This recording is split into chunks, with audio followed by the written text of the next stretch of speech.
आहेत oxidation state कशी calculate करायची कुठल्याही कंपाऊंडची. MST-CET ऑक्सिडेशन स्टेटवर प्रत्येक वर्षी एक क्वेश्चन हा नेहमी विचारला जातो. ऑक्सिडेशन स्टेट जर तुम्हाला शिकायचे असेल तर त्यामध्ये बेसिक कॉन्सेप्ट हा व्हॅलेन्सीचा असतो. जर तुम्हाला काही स्पेसिफिक एलिमेंटची व्हॅलेन्सी जर माहीत असली तर तुम्ही कंपाऊंड दिलेल्या कंपाऊंडची ऑक्सिडेशन स्टेट इझिली काढू शकतात. तर तुम्हाला alkali metal, alkaline earth metal, alkali मेटलची जी व्हॅलेन्सी असते ती +1 असते. फॉर एक्झाम्पल तुम्ही बघितलं असेल H+, हायड्रोजनवर प्लस चार्ज असतो, लिथियमवर प्लस, Na+. आता NaCl माहिती तुम्हाला. NaCl जेव्हा हे डिसोशिएट होतात तेव्हा ते Na++Cl- मध्ये आयन्स त्याचे डिसोशिएट होतात. तर हे जे प्लस चार्ज असते ती त्याची अल्कली मेटलची व्हॅलेन्सी आहे. So hydrogen, lithium, sodium, potassium, rubidium यांची जी व्हॅलेन्सी असते ती +1 असते. अल्कलाईन अर्थ मेटलची जी व्हॅलेन्सी म्हणजे Ca++, मॅग्नेशियम ++, बेरियम ++, यांची जी व्हॅलेन्सी असते ती +2 असते.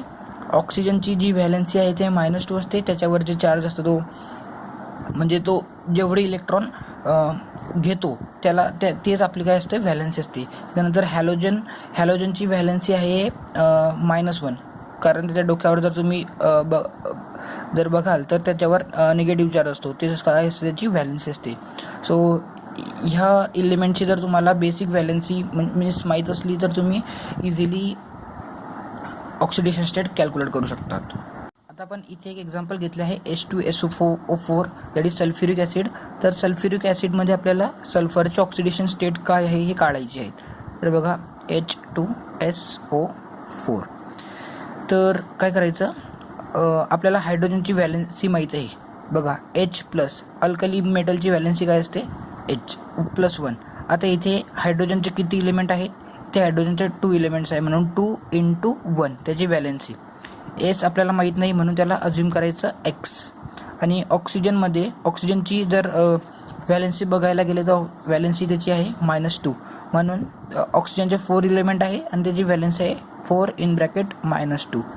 आणि त्याच्यावर नेट चार्ज काही आहे का, म्हणजे H2SO4 रेस्ट असं मायनस काही आहे का, मायनस और प्लस असा काहीच त्याच्यावर चार्ज नाही आहे म्हणून त्याला =0 कन्सिडर करायचं.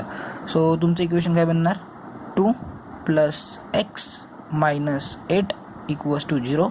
So therefore x - 6 = 0. सो जर तुम्ही कॅल्क्युलेट कराल सो सल्फरची जी व्हॅलेन्सी इथे निघून येणार और ऑक्सिडेशन स्टेट जी निघून येणार ते असेल +6.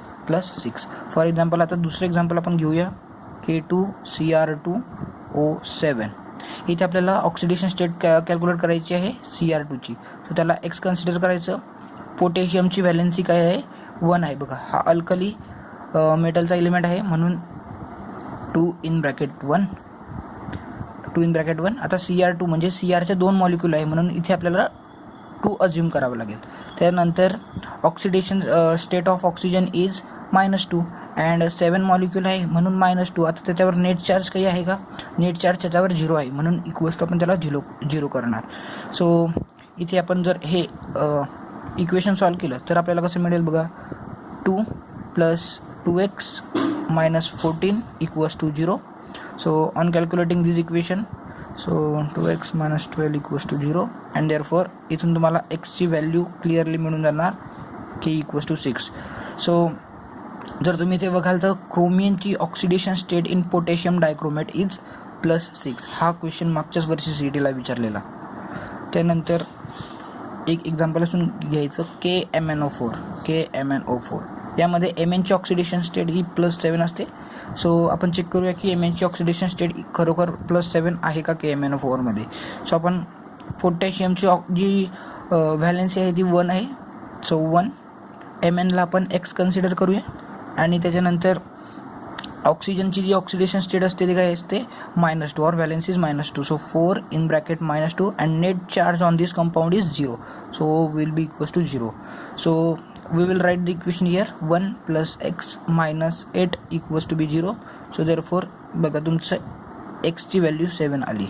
म्हणजे Mnवर जो काही ऑक्सिडेशन स्टेट आहे, एमएनची जी ऑक्सिडेशन स्टेट आहे ती सर्वात मॅक्सिमम असते पूर्ण पिरियडिक टेबलमध्ये, that is MnX = 7.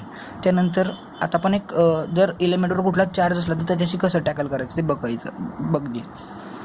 For example NH4+. इथे एनची ऑक्सिडेशन स्टेट आपल्याला कॅल्क्युलेट करायची, म्हणून we will assume it to be X. हायड्रोजनचे मॉलिक्यूल किती आहे, इथे 4 मॉलिक्यूल आहे आणि त्याची जी व्हॅलेन्सी असते हायड्रोजनची ती 1 असते, = आता इथे 1+ चार्ज आहे, म्हणून आपण इथे अज्युम करणार =1. So the equation will become X + 4 = 1. So therefore X जर आपण तिकडे पाठवला तर त्याची ऑक्सिडेशन स्टेट होणार X = -3. X = -3. अमोनियाची म्हणजे नायट्रोजनची इथे ऑक्सिडेशन स्टेट असेल -3 अमोनिया मॉलिक्यूलमध्ये. त्यानंतर अजून एक एक्झाम्पल आपण घेतो. इथे calculate the oxidation states of P in this compound. So we will assume फॉस्फरसला आपण X कन्सिडर करू, कारण त्याचं आपल्याला माहीत नाही. आता इथे क्लोरीन दिलेलं आहे. क्लोरीन एक हॅलोजन असल्यामुळे त्याच्यावर नेट चार्ज जो असतो तो मायनस असतो, सो त्याची व्हॅलेन्सी काय येईल -1. सो इथे क्लोरीनचे 6 मॉलिक्यूल आहे, सो आपण याला कन्सिडर करू 6 × -1. आता net charge on this species is minus, म्हणजे निगेटिव्ह साईन आहेत, म्हणून याला आपण -1 लिहायचं. सो हे काय बनणार आहे इक्वेशन X - 6 = -1. सो याची जर कॅल्क्युलेट केलं तुम्ही तर Xची व्हॅल्यू 5 येईल. Means oxidation states of P in this molecule and this molecule will be X = 5. आता इथे आपण ऑक्सिडेशन स्टेट काढणार आहे नायट्रोजन मॉलिक्यूलची. So we will assume it to be X. So what is the valency of hydrogen is 1. ऑक्सिजनचे 3 molecule आहे, त्याची valency -2 आहे. Net charge on the species is 0. So equation will be 1 + X - 6 = 0. So therefore the oxidation state of nitrogen in this will be equals to 5. Hope your concept is cleared.